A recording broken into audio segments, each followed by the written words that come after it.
السلام علیکم ورحمۃ اللہ وبرکاتہ۔ بسم اللہ الرحمن الرحیم۔ اشہد ان لا الہ الا اللہ وحدہ لا شریک لہ واشہد ان محمدا عبدہ ورسولہ، اما بعد۔ محترم حضرات، آج کے اس درس میں آپ حضرات کے سامنے حدیث رسول کی مخالفت کا انجام کیا ہے، اس کے بارے میں چند باتیں پیش کرنا چاہتا ہوں۔ ہم اپنی روزمرہ زندگیوں کا جائزہ لیں کہ ہم نبی صلی اللہ علیہ وسلم کی حدیثوں پر کتنا عمل کرتے ہیں، نبی کی سنتوں سے ہمیں کتنا محبت ہے۔ دن اور رات میں ہم نبی صلی اللہ علیہ وسلم کی بہت ساری حدیثوں کو، بہت ساری سنتوں کو جانتے ہیں، سنتے ہیں، پڑھتے ہیں، سمجھتے ہیں، لیکن نبی صلی اللہ علیہ وسلم کی حدیثوں پر ہمارا کتنا عمل ہے، اس کا جائزہ لینا ہے۔ یاد رکھیں، جان بوجھ کر کے نبی صلی اللہ علیہ وسلم کی حدیثوں کی مخالفت کا انجام بڑا بھیانک اور خطرناک ہے، دنیا میں بھی اور آخرت میں بھی۔ آئیے ہم دیکھیں، مسند احمد کی حدیث ہے، عمر بن خطاب رضی اللہ عنہ فرماتے ہیں کہ میں نے رسول اللہ صلی اللہ علیہ وسلم کو فرماتے ہوئے سنا، من احتکر علی المسلمین طعاما ضربہ اللہ بالجزام والافلاس۔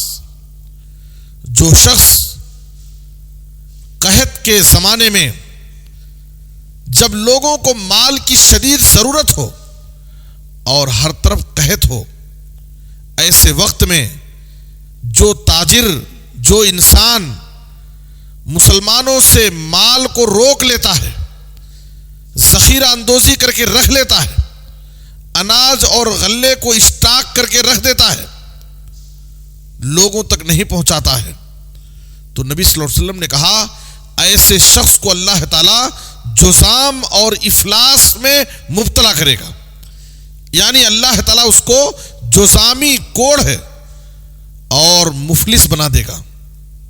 کتنی سخت وعید ہے۔ عمر بن خطاب رضی اللہ عنہ کے زمانے میں دو لوگوں نے یہ کام کیا، ذخیرہ اندوزی کی۔ قحط کے زمانے میں غلے کو روک لیا، اسٹاک کر کے رکھ لیا۔ عمر بن خطاب رضی اللہ عنہ نے ان دونوں تاجروں کو بلایا اور بلا کر کے نبی صلی اللہ علیہ وسلم کی یہ حدیث سنائی۔ اس میں سے ایک تاجر نے، جس کا نام فروخ تھا، اس نے کہا اے امیر المومنین، میں آپ سے اور اللہ سے یہ عہد کرتا ہوں کہ دوبارہ یہ کام نہیں کروں گا۔ دوسرے تاجر نے کہا کہ ہم اپنے پیسے سے مال خریدتے ہیں، ہم اپنی مرضی سے جیسے چاہیں گے فروخت کریں گے۔ اس نے نبی صلی اللہ علیہ وسلم کی اس حدیث پر عمل نہیں کیا، آپ کی بات کو ٹھکرا دیا۔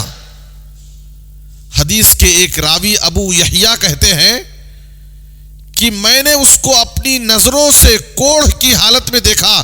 اللہ تعالیٰ نے اس شخص کو جس نے نبی صلی اللہ علیہ وسلم کی حدیث کو جاننے کے بعد بھی اس پر عمل کرنے سے انکار کر دیا، حدیث رسول کی مخالفت کی، میں نے اپنی نظروں سے دیکھا کہ اللہ تعالیٰ نے اس کو جزامی بنا دیا، کوڑھ کے مرض میں اللہ نے اس کو مبتلا کر دیا۔ یہ ہے حدیث رسول کی مخالفت کا انجام۔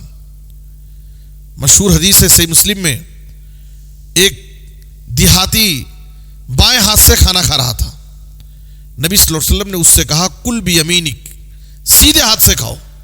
اس نے کہا لا استطیع، میں نہیں کھا سکتا، سیدھے ہاتھ سے کھانے کی میرے پاس طاقت نہیں ہے۔ نبی صلی اللہ علیہ وسلم نے کہا لستطعت، تو کھا بھی نہ پائے۔ حدیث کے راوی کہتے ہیں کہ نبی صلی اللہ علیہ وسلم کے حکم کی مخالفت کرنے کی وجہ سے اللہ نے اس کے ہاتھ کو شل کر دیا، وہ چاہ کر کے بھی، کوشش کرنے کے باوجود اپنے ہاتھ کو اٹھا نہیں سکتا تھا۔ یہ صاف انجام ہے، واضح طور پر لوگوں نے حدیث رسول کی مخالفت کا انجام دیکھا۔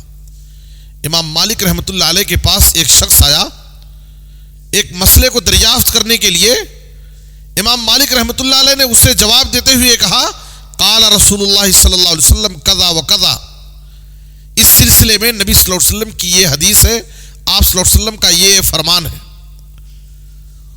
حدیث رسول سننے کے بعد اس نے کہا ارائیتا, اس مسئلے میں آپ کی رائے کیا ہے؟ اس وقت امام مالک رحمۃ اللہ علیہ نے اس کے سامنے سورہ نور کی آیت نمبر 60/3 63 یہ آیت تلاوت کی. فَلْيَحْذَرِ الَّذِينَ يُخَالِفُونَ عَنْ أَمْرِهِ أَن تُصِيبَهُمْ فِتْنَةٌ أَوْ يُصِيبَهُمْ عَذَابٌ أَلِيمٌ. ان لوگوں کو ہوشیار ہو جانا چاہیے, ڈرنا چاہیے جو لوگ نبی صلی اللہ علیہ وسلم کے حکم کی مخالفت کرتے ہیں. کہیں ایسا نہ ہو کہ اللہ تعالیٰ کسی زبردست فتنے میں, آفت میں ان کو مبتلا کر دے یا کوئی دردناک عذاب ان کو پہنچ جائے. اس لیے محترم حضرات, نبی صلی اللہ علیہ وسلم کی حدیثوں کو جاننے کے بعد, نبی صلی اللہ علیہ وسلم کی سنتوں کو جاننے کے بعد, آپ کی احادیث کو پڑھنے اور سننے کے بعد ہماری یہ ذمہ داری بنتی ہے کہ ہم اس پر عمل کریں.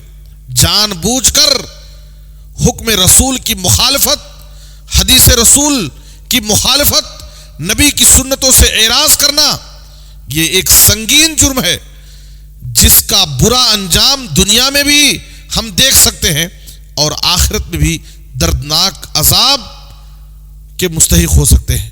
اللہ سے دعا ہے کہ اللہ تعالی ہمیں نبی صلی اللہ علیہ وسلم کی سنتوں پر, آپ کے فرامین پر کما حقہ عمل کرنے کی توفیق عطا فرمائے. آمین. وصلی اللہ علی نبینا محمد و آلہ و صحبہ اجمعین.